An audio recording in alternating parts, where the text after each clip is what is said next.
देखिए इसमें ये है Boolean algebra, definition and law of Boolean algebra, ठीक ना। Definition and law of Boolean algebra, ठीक है। इसमें डिफिनीशन है, ठीक। डिफिनीशन क्या है? बूलियन बीजगणित लिखेंगे इसमें, बूलियन बीजगणित,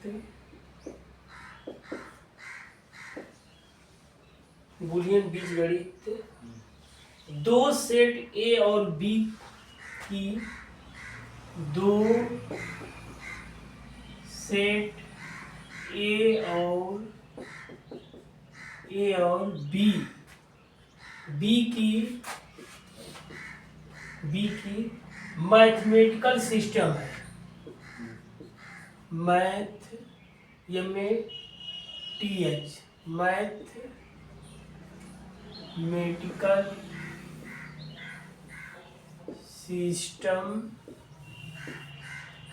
मैथमेटिकल सिस्टम है, ठीक है। ये दो सेट इस प्रकार है। सेट ए,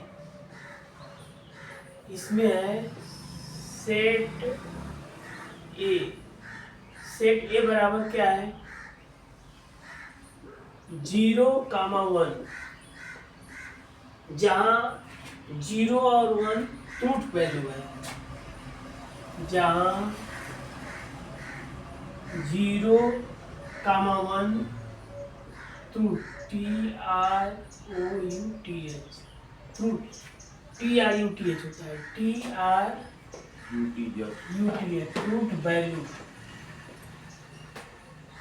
ट्रूथ वैल्यू है, ठीक। फिर सेट बी क्या हो जाएगा? सेट बी में प्लस कमाई इंटू कर दीजिए, चाहे ऐसे कर दीजिएगा, ठीक ना। जहां प्लस जो होता है और ऑपरेटर को इंडिकेट करता है, प्लस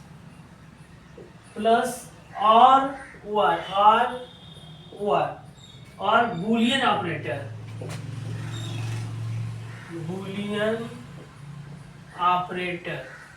कभी भी जो होता है प्लस, आर का मतलब प्लस होता ही है, ठीक ना। और इंटू जो होता है, इंटू मतलब गुणा, ये क्या होता है? And operator, and Boolean operator, BOOLEN, Boolean operator, OPERATOR, समझ में आया? देखिए OR क्या करता है? OR जोड़ता है, ठीक ना। ये R गेट होता है, वो इस तरीके से होता है, ठीक। ये इसमें A और B जाएगा, तो अगर ये R है, R गेट है, तो ये क्या करेगा? A प्लस B कर देगा। अगर ये एंड गेट है, सिंबल है, A और B इसमें एंट्री करेगा, तो ये क्या करेगा कि A और B का गुणा कर देगा। समझ में आया ना? इसको एंड गेट बोलते हैं, एंड गेट बने क्या होता है? GAT, गेट बने गेट, जैसे घर का गेट होता है, उसी तरह से इसमें भी गेट है। किसी के घर में भी गेट होता है कि नहीं होता है? भाई गेट यही से ना अंदर जाएंगे, हाँ, घुसने का रास्ता है, गेट से घुसेंगे किसी के घर में। ऐसे अगर कोई दीवार फाड़ कर घुसेगा तो आदमी मारने लगेगा, है क्यों घुस रहे हैं? गेट बना वो गेट से जाने के लिए ना। ये थोड़ा कि किसी घर में जाएंगे तो दीवार फाड़ेंगे, तो गलत नियम है कि नहीं है? आना है तो गेट से आइए, कोई जाएगा तो गेट से ना जाएगा, ये थोड़ा कि दीवार फाड़ के चला जाएगा, ये तो गलत काम है। तो ये गेट है। आर में क्या होगा? दो तो जाएंगे तो उनको जोड़ देगा, OR। आइड क्या करेगा? दोनों का गुणा कर देगा, बस यही है। वो एडिशन में काम करता है, ये मल्टीप्लिकेशन पर। प्लस का मतलब क्या होता है? एडिशन, आप जानते ही हैं, ADDITION, एडिशन। गुणा का मतलब क्या होता है? मल्टीप्लिकेशन।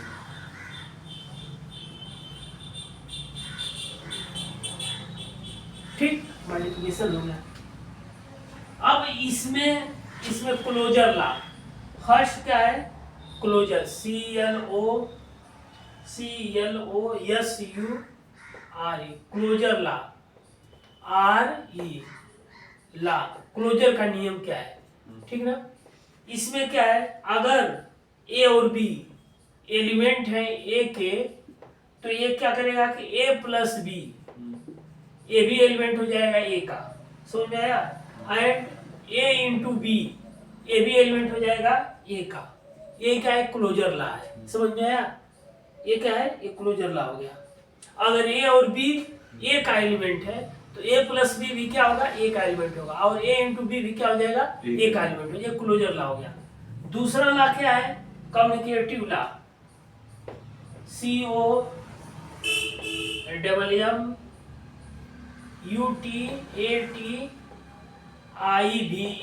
कम्युनिकेटिव ला, ठीक ना। इसमें भी देखिए, इसमें इफ ए कामा बी जे एलिमेंट ऑफ ए, अगर ए और बी के एलिमेंट है तो A plus B equal to B plus A, क्रम बदल जाएगा। अगर मान लीजिए कहेंगे कि 2 और 3, 2,3 एलिमेंट है ए के, तो 2 प्लस 3 इक्वल टू 3 प्लस 2, ये एलिमेंट किसका होगा, ए का होगा। ए बराबर क्या हो जाएगा, 2 हो जाएगा, बी बराबर 3 हो जाएगा, ठीक ना। तो ए प्लस बी बराबर बी प्लस ए। अगर आप 2 और 3 को जोड़ेंगे तो क्या आएगा, 5 आएगा, और 3 और 2 को जोड़ेंगे तब पर भी क्या आएगा, 5 ही आएगा। अब समझ में आया, तो बस यही है और कोई बात नहीं है। उसी तरह से 2,3, 2 गुणे 3 इक्वल टू 3 गुणे, ये गुणा का चिन्ह हो जाएगा, 3 गुणे 2, ये भी क्या हो जाएगा, ए का एलिमेंट हो जाएगा। 2 में 3 का गुणा करेंगे तो 6 आएगा, और 3 में 2 का गुणा करेंगे तब पर भी 6 आएगा। इसी तरह से क्या हो जाएगा, A into B equal to B into A is element of A, ये क्या हो जाएगा, क्लोज। ये एडिशन का कम्युनिकेटिव ला है, एडिशन मैंने जोड़ का, आइए मल्टीप्लिकेशन का कम्युनिकेटिव ला है, समझ में आ गया ना। बस इसी तरह से समझिए, यही है। अभी मैथ में आएगा, अभी मैथ पढ़ाएंगे उसमें भी ये सब आ जाएगा। फिर एसोसिएटिव ला, तीसरा क्या हो जाएगा, एसोसिएटिव ला, ASSOCIATIVE, एसोसिएटिव ला, ठीक ना। एसोसिएटिव ला में इसमें 3 एलिमेंट हो जाएगा, if A comma B comma C is element of A, समझ में आ गया ना। तो क्या हो जाएगा, A plus B plus C, ठीक, A plus B plus C equal to A plus B plus C, समझ में आया, ये बात है, ठीक। इसमें क्या रहेगा, देखिए इसका क्रम, एसोसिएटिव ला में यही देखा जाता है, क्रम नहीं बदलता है। देखिए ध्यान से ब्लैकबोर्ड पर देख लीजिए, ये ए प्लस कोष्टक में बी प्लस सी है equal to A plus B कोष्टक में प्लस सी है। तो देखिए ए बी सी क्रम से, ए है, बी है, सी है, यहाँ भी क्या है, ए है, बी है, सी है। अब समझ में आया, इसमें क्रम नहीं बदलता है, इसी को एसोसिएटिव ला कहते हैं। ये एडिशन का एसोसिएटिव ला है, इसको कहेंगे एडिशन, ADDITION, एडिशन एसोसिएटिव ला, ASSOCIATIVE, एसोसिएटिव ला।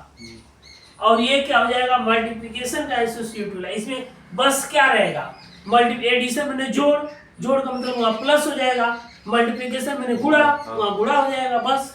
अब जहां जहां प्लस है वहां गुणा कर दीजिए, ए गुणे बी गुणे सी आई इक्वल टू ए गुणे बी और गुणे सी, ये क्या हो जाएगा, मल्टीप्लिकेशन एसोसिएटिव ला, ठीक ना। MULTIP, मल्टीप्लिकेशन एसोसिएटिव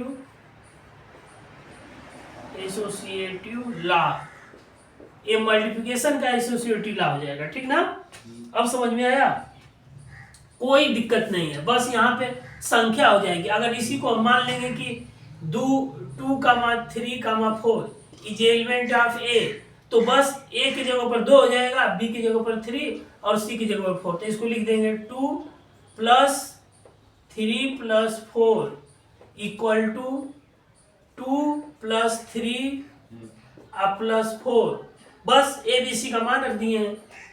इसी तरह से ए का मान 2 × 3 3 × 4 = 2 × 3 × 4। ये इसी तरह से हो जाएगा। आप समझ में आ गया ना?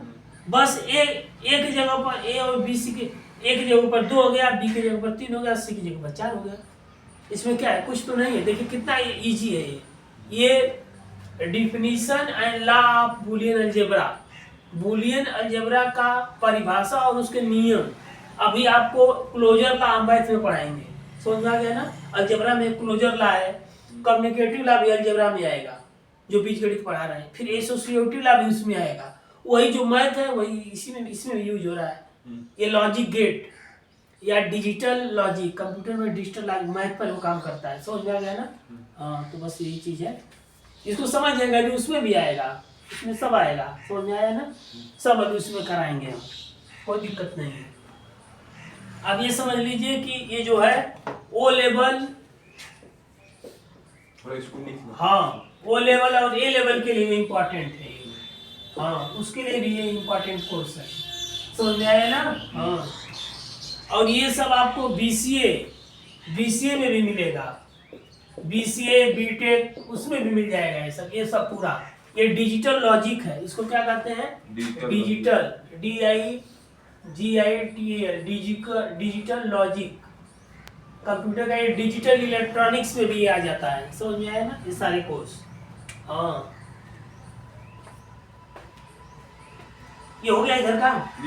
हाँ, लिख लीजिए, लिखिए, तब इसको भी बता दे रहे हैं।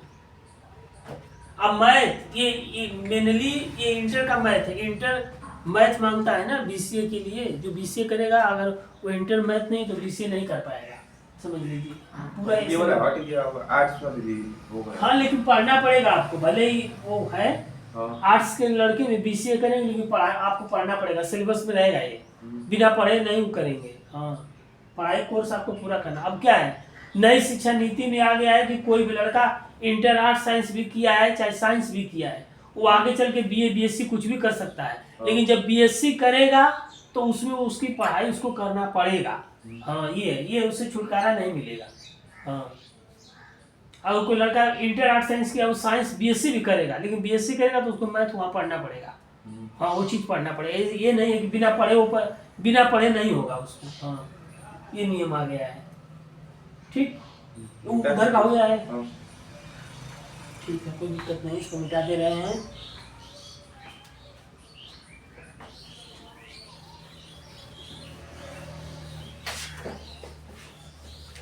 ये सब जानना बहुत जरूरी है।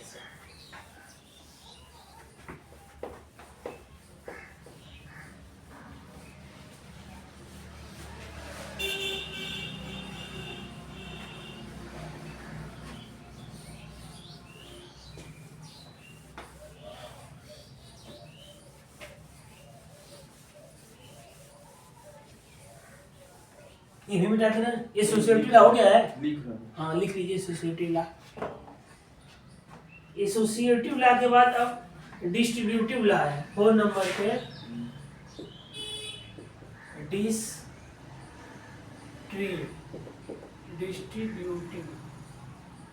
डिस्ट्रीब्यूशन इसे कहते हैं, या डिस्ट्रीब्यूटिव ला, DUTIV ला। इसमें भी if ABC is element of A, तो A देन हो जाएगा A + B × C। B × C गुणा का, इसे डॉट भी लगा सकते हैं यहाँ पे, गुणा चाहे डॉट एक ही बात है। ठीक है, डॉट = A + B ×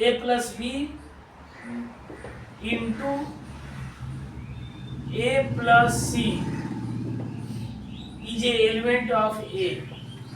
यहाँ पे हो जाएगा A डॉट प्लस की जगह पर डॉट हो जाएगा, ये B + C equal to A dot B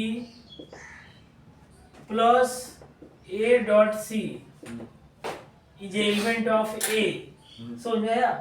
अगर इफ हम ले लें कि 2, 3, 4 2, 3, 4 इज एलिमेंट ऑफ ए, तो जहां ए रहेगा वहां पे ए की वैल्यू हो जाएगी ए, ये बी बराबर 3 हो जाएगा, सी बराबर ए सी ए बी सी 2 3 ये 4 हो जाएगा। ठीक ना? तो ए का मान 2, बी का मान 3, सी का मान 4 वहां लिख देंगे। 2 प्लस 3.4 3 इंटू 4 ये हो जाएगा 2 प्लस 3 ये dot A plus C 2 plus 4 is element of A. समझ में आया? फिर ये हो जाएगा 2 डॉट 3 प्लस 4 ये हो जाएगा 2 इंटू 3 प्लस 2 इंटू 4। समझ में आया? ए बराबर 2 है, बी बराबर 3 है, ए बराबर 2 है और सी बराबर 4 है। Is element of A. ठीक। इसके बाद आइडेंटिटी 5वें नंबर पर हो जाएगा। आइडेंटिटी आइडेंटिटी ला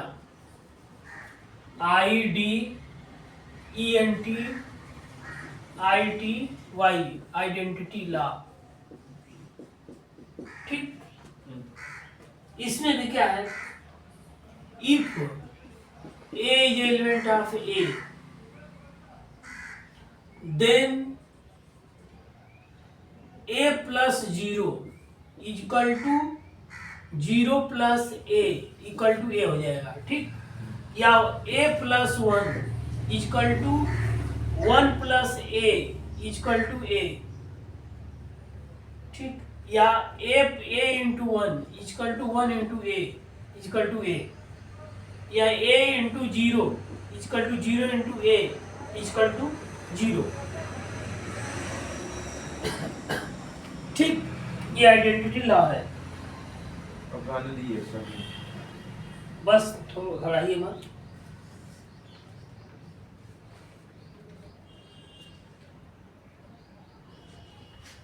एक बस और है इनवर्स। ये वाला हो गया है डिस्ट्रीब्यूटिव लॉ। अच्छा एसोसिएटिव लॉ हो गया, इस एसोसिएटिव को मिटा दे रहे हैं। ठीक ना? अभी एक बार पढ़ाएं, दो इसको अभी एक दो बार और पढ़ा देंगे, कोई दिक्कत नहीं। एक चैप्टर 2 बार 3 बार रिपीट होगा, तब जाकर परीक्षा में क्वेश्चन नहीं तो ये नहीं, उसको अच्छे से जानकारी अगर नहीं रहेगी तो परीक्षा में गलती करके आएंगे। यही बात है।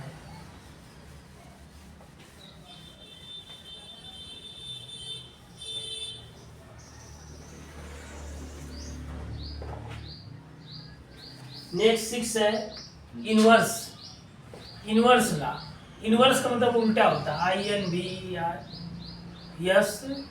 Inverse law. ठीक। If A is element of A capital A then A bar is element of A या A plus A bar equal to 1 या A into A bar equal to 0। ठीक ना? इसको कंप्लीमेंट और इनवर्स लॉ कहते हैं। Where A bar into A of complement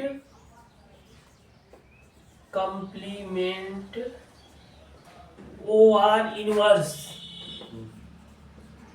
inverse का मतलब उल्टा, अपोजिट, बस सीधी सी बात, और ज्यादा उसमें सोचना नहीं है। ठीक ना? अब इसको एक बार और दोहरा देंगे। ठीक ना? इस हिसाब से इसको वो देखिए, कोई दिक्कत नहीं है। ये डिजिटल इलेक्ट्रॉनिक्स का है, जो मैथ में आप पढ़े हैं अलजेब्रा में, वही चीज इसमें भी है, उसी पर ये काम करता है। ठीक ना? डिजिटल। अब इस पर सवाल भी बताएंगे धीरे धीरे। ठीक। इसको तो लिख लीजिए, नोट कर लीजिए। अभी एक बार और इसको पढ़ा देंगे अभी, ठीक ना। अभी तो एक बार बताएं, एक बार और बताएंगे। अभी मैथ में भी इसको बताएंगे, इसमें भी तो मान लीजिए कि हो ही गया। एक बार अब इसको मैथ में भी और समझाएंगे। हाँ